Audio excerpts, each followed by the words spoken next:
नमस्कार प्यारे दोस्तों।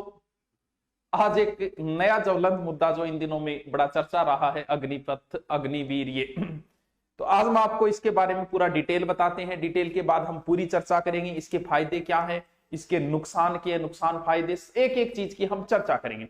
ध्यान रहे, नीचे कोई इस प्रकार का कमेंट नहीं करेगा कि ये तो भक्त है, ये तो चमचा है, क्योंकि ये वीडियो देखने से पहले मैंने इसके नुकसान क्या, इसके लिए मैंने रवीश कुमार का वीडियो देखा और इसके फायदे क्या, इसके लिए मैंने सुधीर चौधरी का वीडियो देखा था। पूर्णतः इस पर सर्च करके मेरे अपना विवेक के आधार पे बताऊंगा और फिर आपका भी अपना विचार है, आप अपने विचार नीचे रखेंगे और बताएंगे कि इसके फायदे नुकसान जो भी। सबसे पहले तो हम बात करते हैं कि ये है क्या।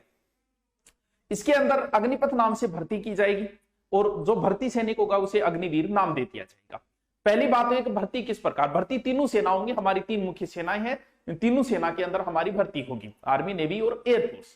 बात यह है कि योग्यता क्या रखी गई, वही योग्यता है जो पहले थी, 10वीं पास योग्यता रखी गई है। और ध्यान रहे, 10वीं पास के बाद में अगर आप नौकरी, आप अगर सिलेक्ट हो जाते हो, आपको 12वीं का सर्टिफिकेट दे दिया जाएगा, आगे की पढ़ाई भी आप जारी रख सकते हो। ठीक है।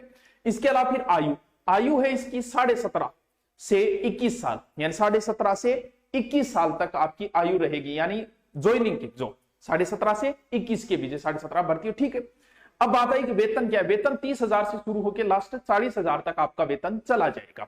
ठीक है गुरु जी। अब बात आई कि आपने 4 साल नौकरी कर ली, नौकरी करने के बाद भी तनख्वाह तो आपको मिलती है, जैसे 30,000 मिलती है, उसका टीएडीए काट लेंगे आपको। काटने के बाद में 30,000 में से लगभग 21-22,000 मिलेगी। फिर रिटायरमेंट के बाद क्या मिलेगा आपको, देखिए रिटायरमेंट के बाद में आपको 11.71 लाख, लगभग 12 लाख रुपए मिलेंगे आपको। रिटायरमेंट कब, रिटायरमेंट क्या है, जैसे मान लो कि अग्निपथ के तहत 100 लोगों को भर्ती किया गया, 100 में से जिनका वो अपने हिसाब से आगे रखेंगे कि किस हिसाब से वो रखेंगे, पेपर के आधार पे कि फिजिकल के आधार पे, 100 में से 25% को तो वो आगे के लिए रख लेंगे और बाकी 75% यानी 75 बंदों को वापस भेज। जैसे 10,000 की भर्ती आई तो 10,000 में से जो 2,500 है तो वो रख लेंगे, बाकी बचे जो 25% होते हैं, यानी सीधी बात 100 में से 25 वो आगे के लिए रखेंगे और बाकी को घर भेज देंगे, यानी वो 4 साल बाद क्या हो गया, रिटायरमेंट हो गया। अब बात यह आती है कि अब हम इसके देखेंगे कि फायदा क्या है, नुकसान क्या है। आपको बताया कि 4 साल के लिए एक व्यक्ति को भर्ती किया जाएगा, 4 साल में उसको तनख्वाह मिलेगी 30,000 से लेकर लास्ट साल तक 40,000 चली जाएगी। रिटायरमेंट के बाद में उसको 11-12 यानी 11 यानी 12 लाख रुपए लगभग उसको देके घर भेज दिया जाएगा। रखा किसको जाएगा, बीच में सर कोई अनहोनी, जैसे मान लो बीच में सारी फैसिलिटी मिलेगी, बीच में अगर किसी वजह से वो शहीद हो गया तो उसे 1 करोड़ रुपए तक, किसी वजह से अगर और हुई गड़बड़ तो उसमें 44 लाख रुपए, वो चीजें भी एक सेना को वीरता के पुरस्कार वगैरह, वो सारी चीजें भी 4 साल के अंदर आपको मिलेगी। अब फिर 4 साल बाद भर्ती होने के बाद में बता दिया आपको 4 साल बाद भेज दिया जाएगा 25%। अब बात हम ये करते हैं कि इसके फायदे क्या है, नुकसान के। सबसे पहले हम बात करेंगे किसका, इस चीज के फायदों की जिक्र करेंगे। सरकार क्यों लेके आई, फायदा सरकार के क्या क्या फायदे। सरकार का बजट के ऊपर बहुत पैसा खर्च हो रहा था, कुल बजट का 28% तो सरकार का तनख्वाह में जा रहा था, 26% सरकार का लगभग पेंशन के अंदर जा रहा था, जितना बजट है। अब भी 32 लाख भूतपूर्व सैनिकों को सरकार पेंशन दे रही है, यानी सरकार इस पैसे को बचाना, यानी जितना रक्षा बजट है उसका आधा बजट जो है वो सरकार का पेंशन और सैलरी में चला जाता है। ये तो सरकार के फायदे की बात है। ठीक है। दूसरी बात, हम फायदों की चर्चा करें, नुकसान की बात में करेंगे। औसत उम्र, भारतीय सेना में औसत उम्र है 32 वर्ष। एक भारतीय फौजी की औसत उम्र 32 वर्ष, भारतीय फौजी मतलब सारा एवरेज लेंगे ऊपर 32 वर्ष है। ब्रिटेन में 30 वर्ष है, अमेरिका में 27 वर्ष है, यानी अपने वाली को थोड़ी ज्यादा है। इस योजना के बाद में भारतीय फौजियों की औसत उम्र हो जाएगी 26 वर्ष, यानी एक प्रकार से युवाओं की संख्या जो है वो और बढ़ जाएगी। माना कि 32 भी युवा होता है, लेकिन और उम्र वो जो है युवाओं की बढ़ जाएगी, यानी सेना के अंदर युवाओं की संख्या क्या होगी, बढ़ जाएगी। एक तो लाभ ये, यानी सेना में युवा ज्यादा होंगे, ये पहला फायदा। रक्षा बजट में जो खर्च हो रहा है, जो पेंशन और उस पे हो रहा है, वो अन्य चीजों में कर दिया जाएगा, आधुनिक हथियार वगैरह उनमें, ये भी फायदा हुआ है, सरकार के फायदा होगा इससे। अब बात यह है कि जो 4 साल फौज में रह के आएगा, 75% जो बाहर होंगे, पहले उनका समाज में फायदा, उनका नुकसान बाद में, सिर्फ फायदे की चर्चा हो रही है। वो जब आएंगे समाज के अंदर तो वो सेना में रह के आए हैं, अनुशासित रह के आए हैं, और हर गली मोहल्ले में एक फौजी मिलेगा अनुशासित फौजी। तो समाज को एक अनुशासित फौजी मिलने की वजह से समाज का अच्छा फायदा होगा इस चीज के अंदर। ये इस चीज को अगर हम ये देख लें कि ये नौकरी नहीं सेवा है, उस हिसाब से तो इसके फायदे हैं। फिर बात है कि बीमा भी होगी, 1 करोड़ की बीमा भी होगी इसके अंदर, साल में 2 भर्तियां आएगी, इसके अंदर भर्तियां ज्यादा आएगी। जैसे अभी सरकार ने इसके तहत 46,000 भर्ती और अगली साल से 50,000 भर्तियां, यानी भर्तियां भी ज्यादा आने के इसके क्या रहते हैं, चांसेस रहते हैं। अब आपको रिटायरमेंट के बाद में यहां भेजा गया, भेजने के बाद आपको क्या फैसिलिटी देंगे? वो पहली फैसिलिटी, आपको पैसे तो दे ही रहे हैं, 11-12 लाख जो आपके काटे हैं वो आपको दिए जा रहे हैं। आपको बैंक वगैरह से लोन की सुविधा दी जाएगी, वो अगर आपके पास होगा 4 साल, आपको उसमें थोड़ी सी फैसिलिटी मिल जाएगी इसके अंदर। इस भर्ती के बाद में ऑल इंडिया मेरिट निकलेगी। जैसे हमारे अंग्रेजों के जमाने से चीज चलती आ रही है, जो आपने रेजिमेंट सुनी होगी, Jat regiment, Rajput regiment, Gorkha regiment, इस प्रकार से वो चीज बंद हो रही है धीरे धीरे।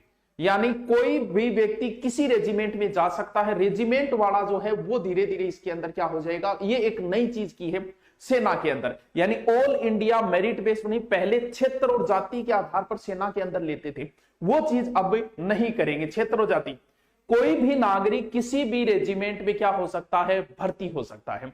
ये तो थे दोस्तों इसके हमने फायदों की जिक्र किया। युवा ज्यादा होंगे, ठीक है, औसत उम्र भी ज्यादा होगी। अब बात हम करते हैं इसके नुकसान की। यानी एक बंदा 10वीं क्लास वाला तैयारी की, उसने तैयारी करके वो सिलेक्ट हुआ, 4 साल, चलो ठीक है, उसकी पढ़ाई तो जारी है, लेकिन वो एक अलग प्रकार की सेना में 4 साल नौकरी करेगा, कितनी, फिर उसमें से 25% सरकार ने रखे, 25 आगे के लिए रखी, 75 को भेज देगी। नुकसान जो है वो सिर्फ इसी शब्द में है कि जो 75% भेज दिए गए उनका क्या होगा। उनको यहां आने के बाद ये जरूर है कि उनको जैसे बहुत सारे, जैसे यहां राज्य और केंद्र की कोई भी नौकरी उनको वैसे ही मिलेगा, बता जैसे सेना को मिलता है ना, वो फायदे उनको भी दिया जाएगा, यानी आरक्षण दिया जाएगा, ऐसा कहा गया है। जैसे सरकारों ने घोषणा की है कि हमारे पुलिस में हम देंगे, जैसे यूपी सरकार ने कह दिया कि हमारी यूपी पुलिस में उनको फायदा मिलेगा, वो चीज तो देंगे। ये तो अच्छी बात है कि 4 साल बाद उनको फायदा मिलेगा उस चीज का कि 4 साल हमने नौकरी की। सर किसी और देश में क्या? बिल्कुल, बहुत सारे देशों में ये चीजें हैं, जैसे इजराइल के अंदर है, बहुत सारे देशों में ये चीजें चलती भी है, ये फॉर्मूला चलता भी है। अब जो 75% होके आ गए समाज वापस, उनको नुकसान उन्हीं को है, चर्चा उसी चीज पे है। क्या वो समाज में सेट हो पाएंगे? क्योंकि समाज तो यही कहेगा, थार में ही दम हो तो थे भोज में ही रह जाता, तो काट दे, 4 साल बाद थान काट दिए थे, काम का कौन रहा। ये वो कहीं मानसिक परेशान तो नहीं हो जाएंगे यहां आने के बाद में? ये बात ठीक है कि उनको पैसे भी दिए गए हैं, तनख्वाह दी गई है 4 साल के लिए, लेकिन यहां आने के बाद क्या समाज में वो सेट हो पाएंगे? जो कि आपने ब्याह और मतलब शादी, अब नौकरी लगती है आपको शादी वाला भी समस्या आ जाएगी कि भैया शादी बाद में करा, पहले 4 साल कर, वो मेन सर्टिफिकेट है वो दिखा कि विरोध 4 साल बाद काट दी थे। एक गरीब अगर बात 10वीं पास है, आर्थिक स्थिति ठीक है, अगर वो इसमें भर्ती होता है उसके फायदा ही रहता है, क्योंकि मान के चलो 30,000 तनख्वाह से 3-4 लाख साल के होते हैं, 12, 13, 20 लाख, 4 साल में वो 20 लाख रुपए का जुगाड़ कर लेता है। और ये गरीब के लिए बहुत ही बड़ी बात है कि 20 लाख रुपए 4 साल और साथ में पढ़ाई भी हो रही, उनके लिए तो बहुत अच्छी बात है। लेकिन जो रिटायरमेंट होके आ गई वो समाज में सेट, क्योंकि बन के बोलागा बोले फौज रिटायरमेंट हो जाए, उम्र भी जा रहेगी 21 साल, बोला ना कि फौज रिटायरमेंट हो, वो समाज में सेट हो पाएंगे क्या? वहां से 4 साल करने के बाद वो यहाँ के कोई अच्छा व्यवसाय कर पाएंगे कि नहीं कर पाएंगे? समाज में सेट हो पाएंगे कि नहीं पाएंगे? कहीं मानसिक परेशान तो वो नहीं हो जाएंगे। वही चीज यहाँ पर नुकसान। अब इस चीज का पता तो वैसे देखे तो फील्ड में आने के बाद, ये जब रनिंग होगी तब पता चलेगा। अभी तो हम कह नहीं सकते कि वो किस प्रकार से समाज में सेट हो पाएंगे नहीं। और जब वो इतने लोग हो जाएंगे कि कहीं सेना की वैल्यू तो कम नहीं हो जाएगी। जैसे प्राइवेट जगहों में सेनाओं को अलग दिया जाता है कि सेना में नौकरी करेगी है तो इनमें गार्ड रखा, तो एक अलग, कहीं वो डाउन तो नहीं हो जाएगी सेना की, कहीं वैल्यू तो कम नहीं हो जाएगी, क्योंकि इतने लोग आएंगे रिटायरमेंट हो के, हर 4 साल बाद आएंगे, तो इस वजह से हो सकता है ये भी नुकसान हो। लेकिन फिर भी ये हमारी रक्षा का मामला है, देश की सुरक्षा का मामला है। हर व्यक्ति को इसमें पक्ष और विपक्ष रखना जरूरी है। हर चीज में पक्ष विपक्ष होते हैं, हर चीज के फायदे। अगर आप राजनीतिक रूप से इसे देखेंगे तो आपको फायदा नुकसान कुछ न कुछ नहीं। अगर आप तटस्थ नीति से देखोगे तो कहीं ना कहीं इसमें मुझे फायदा, मैं अपने विवेक बता रहा हूं, कमेंट करके कुछ अड़चन न बोले, अपने विवेक के आधार पे देखें तो कहीं ना कहीं भी, वैसे भी आप तैयारी करते हो, 100 बच्चे तैयारी करने जाते हैं, सिलेक्ट कितने होते हैं? सिलेक्ट तो 25 ही होते ही नहीं 2500 में।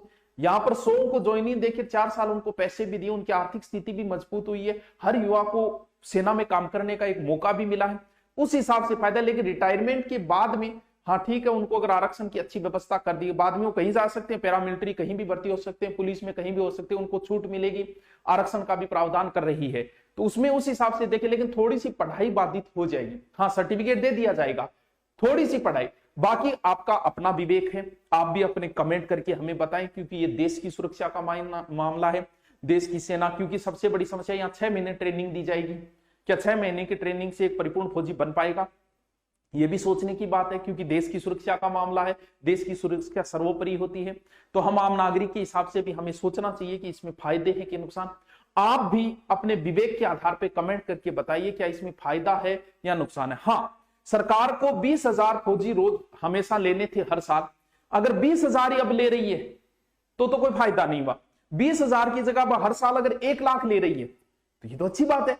4 साल में उनको माना कि 80,000 को बाहर कर देगी, लेकिन फिर भी अगर उससे ज्यादा 3 गुना 4 गुना अगर वो ले रही है तो हर व्यक्ति को फौज में काम करने का, देश सेवा करने का ये मौका मिलेगा। लेकिन उतने ही अब भी ले रही है तो थोड़ा सा नुकसान है। अगर 3 गुना 4, फिर इसकी थोड़ी सी 4 साल रखी गई, ये भी एक नुकसान है। अगर इसमें ज्यादा रखा जाए तो मुझे लगता है ये बहुत अच्छी बात है, लेकिन 4 साल थोड़ी सी कम है इस वजह से।